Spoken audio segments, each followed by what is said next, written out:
Hi అండి. అందరూ ఎలా ఉన్నారు? బాగున్నారా? నేను బాగున్నానండి. ఆషాఢ మాసం అంటేనే గోరింటాకు, గోరింటాకు అంటేనే ఆషాఢ మాసం. సో, ఆషాఢ మాసంలో గోరింటాకు పెట్టుకోకపోతే ఎలాగా? సో, అందరం పెట్టుకుంటాం కదా! సో, మీరందరూ కూడా తప్పకుండా ఆషాఢ మాసంలో తప్పకుండా గోరింటాకు పెట్టుకోండి. గోరింటాకు చాలా చాలా శుభసూచకం. అలాగే అందరూ పెట్టుకోవచ్చు.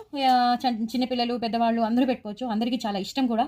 ఎంత మనం రంగోలీస్ అలాంటి అంటే కోన్స్ పెట్టుకున్నా మనకి మాత్రం ఇలా ఈ గోరింటాకు పెట్టుకుంటేనే మనకి ఒక సాటిస్ఫాక్షన్ అనేది వస్తుంది.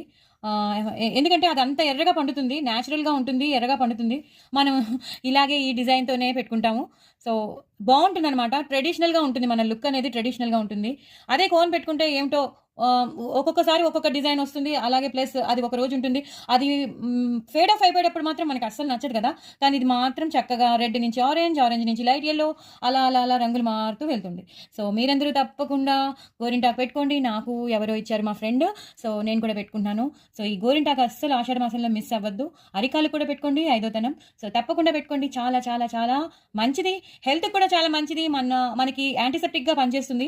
మనకి ఏమైనా స్కిన్ ప్రాబ్లమ్స్ ఉన్నా కూడా తగ్గిపోతుంది. అలాగే చలవ మనకి హెడేక్‌గా అనిపించినప్పుడు కూడా చాలా చలవ చేస్తుంది. ఆరోగ్యం ఏమిటా అంటారా? అదేం లేదండి. మనలో ఉన్న హీట్‌నంతా బయటికి తీసేస్తుంది. సో, అదనమాట. సో, అందరూ తప్పకుండా చూసారా నేను ట్రెడిషనల్‌గానే పెట్టుకున్నా. నేను కావాలని ఎలాంటి డిజైన్స్ పెట్టలేదు. జస్ట్ ట్రెడిషనల్‌గా పెట్టుకుంటేనే బావుంటుందని. సో, చూసారు కదా ఇలా పండింది. సో, బాగా పండాక మీకు మళ్ళీ చూపిస్తాను. బాయ్ అండి. ఇంతకీ ఇందులో నేను ఏం వేసానో మీకు చెప్పనే లేదు కదా! ఇందులో నేను నిమ్మకాయ పిండాను, నిమ్మకాయ రసం, హాఫ్ చెక్క నిమ్మకాయ రసం పిండాను, కొంచెం బెల్లం వేశాను, అలాగే కొంచెం హాఫ్ చెక్క వక్క ఉంటుంది కదా! వక్కని బాగా దంచేసేసి వేసేసాను. కొంచెం బెల్లం వేశాను, నిమ్మరసం వేశాను, కొంచెం కాఫీ పొడి వేసేసి మొత్తం ఆవిడ ఏదైతే పేస్ట్ ఇచ్చిందో అందులో కలిపేశాను. అంటే మా ఫ్రెండ్ ఇచ్చిందని చెప్పాను కదా! అందులో నేను ఇవన్నీ కలిపేశాను. కలిపేసి ఇలా పెట్టేసుకున్నాను. సో దట్ మీకు కూడా బాగా పండాలని నేను చెప్తున్నాను. సో, బెల్లం వేసుకున్నాను, నిమ్మరసం వేసుకున్నాను, కొంచెం కాఫీ పౌడర్ వేసుకున్నాను, అలాగే కొంచెం వక్క దంచి వేసేసాను. అప్పుడప్పుడు అవి వస్తూ ఉంటే తీసేస్తాను. ఎందుకంటే నేను రుబ్బుతూ ఉన్నప్పుడు అయితే అవి నలిగిపోతాయి. కానీ ఆల్రెడీ రుబ్బేసి ఇచ్చినది కాబట్టి నేను కాసేపు నానబెట్టేసి వక్కని అప్పుడు దాన్ని దంచేసి వేసేసాననమాట. ఎప్పుడైనా మనం పెట్టుకునేటప్పుడు అడ్డొస్తూ ఉంటే దాన్ని తీసేయచ్చనమాట.